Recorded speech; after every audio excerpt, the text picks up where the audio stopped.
Jadi kalau HPT saja, hijauan saja, full, pasti tidak cukup. Kebutuhan nutrisi pasti tidak cukup. Jadi pakan komplit itu yang paling pokok terdiri dari 2 komponen. Pertama unsur serat, ya, berbagai serat ini pilihan. Yang kedua unsur konsentrat penguat. 2 ini memang. Nah, cuma nanti kan ada bagaimana membuat konsentratnya supaya bisa lengkap dan seimbang.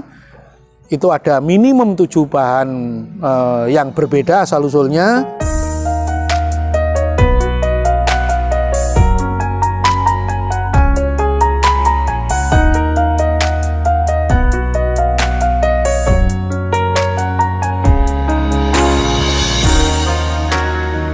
Assalamualaikum warahmatullahi wabarakatuh.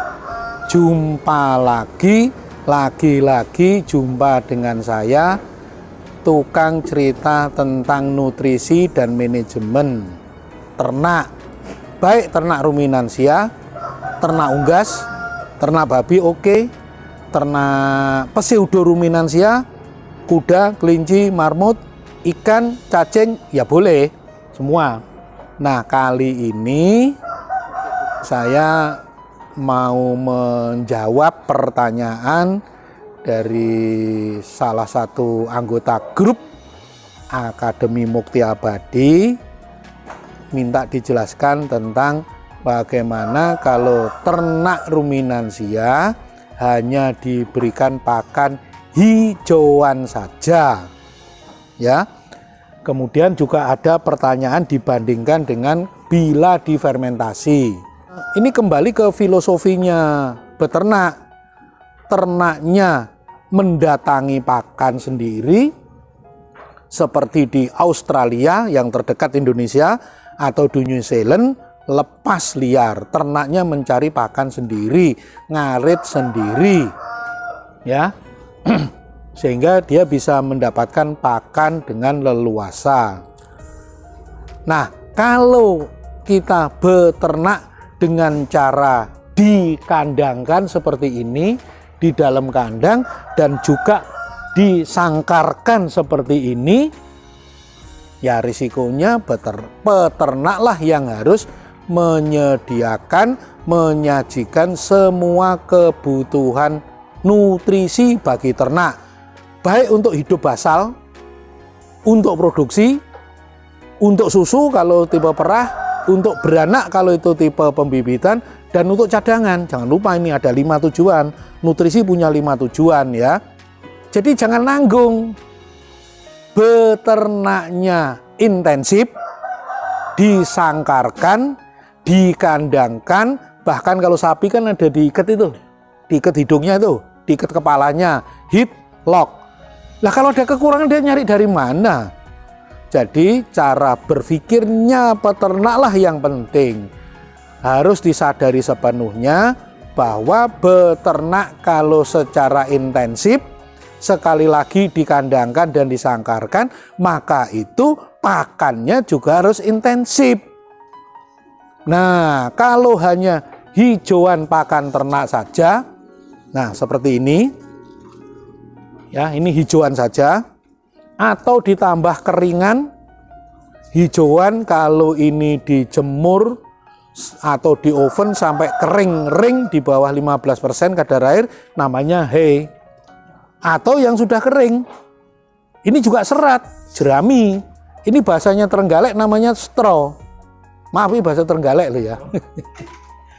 Kemudian ada hijauan pakan ternak HPT, kemudian dijemur, dilayukan sampai bobotnya tinggal separuh atau kurang, atau tepatnya kadar air tinggal 25-30%, kemudian dimasukkan dalam wadah fermentasi, baik berupa drum, ya, plastik biru umumnya, atau di dalam sak atau karung, tapi nanti ada inner, atau jumbo bag pakai inner, atau silo pakai inner, ya boleh. Atau plastik aja juga boleh yang tebel. Ada plastik yang tebalnya sampai 150 mikron. Biasanya disebut plastik untuk jualan ikan. Plastik ikan ngomongnya kalau di toko. Nah, terus bisa juga difermentasi. Ya, kalau silase ini asalnya dari hijauan, diawetkan supaya tetap hijau. Kalau fermentasi ini mau mau keringan, difermentasi karena ini melibatkan probiotika buatan. Jadi kalau HPT saja, hijauan saja, full pasti tidak cukup. Kebutuhan nutrisi pasti tidak cukup. Jadi pakan komplit itu yang paling pokok terdiri dari 2 komponen. Pertama unsur serat, ya, berbagai serat ini pilihan. Yang kedua unsur konsentrat penguat. 2 ini memang. Nah, cuma nanti kan ada bagaimana membuat konsentratnya supaya bisa lengkap dan seimbang. Itu ada minimum 7 bahan yang berbeda asal usulnya. Nanti ada multivitamin ADE, ada makromineral 7 item, ada mikromineral 7 item plus garam. Ya. Nah, unsur serat ini, nah ini HPT saja ya. Unsur serat itu minimum 3 jenis. Minimum. Tetapi nanti ada 1 jenis yang diunggulkan. Kalau saya pribadi ditanya, saya mengunggulkan odot, rumput odot, tetapi yang rasanya manis. Nih, rumput odot itu ruasnya kan pendek-pendek ya. Karena ini lunak, dindingnya ini lunak, maka itu oleh Tuhan diciptakan ruasnya pendek-pendek. Bayangin ini 1 cm, 1,5 cm-an. Nah, ini tandanya apa? Lunak. Lunak itu artinya apa? Mudah dicerna, ya. TDN-nya tinggi, tetapi ya boleh pilih karena odot itu sudah lama di Indonesia sehingga terjadi mutasi genetik. Yang aslinya ini kalau dirasakan manis.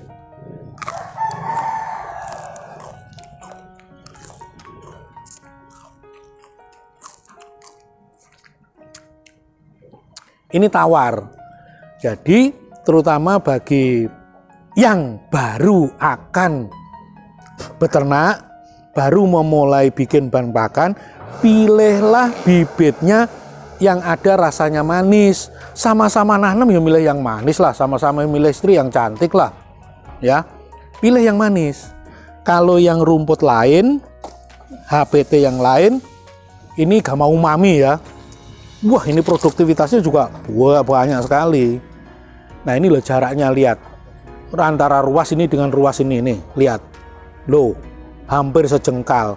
Ini artinya apa? Dindingnya ini loh keras. Ini dindingnya keras. Jadi TDN-nya juga rendah, daya cernanya persentasenya rendah. Dan ini juga tidak ada manisnya sama sekali.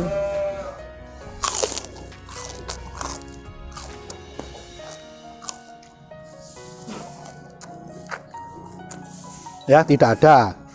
Pakcong juga tidak ada. Jadi dari sekian banyak rumput yang pernah saya rasakan secara organoleptik pakai rasa, ya ini hanya odot yang manis. Maka itu saya rekomendasi mengapa odot, yaitu ruasnya pendek-pendek, dindingnya lunak, artinya apa? Daya cernanya tinggi, 70% ke atas.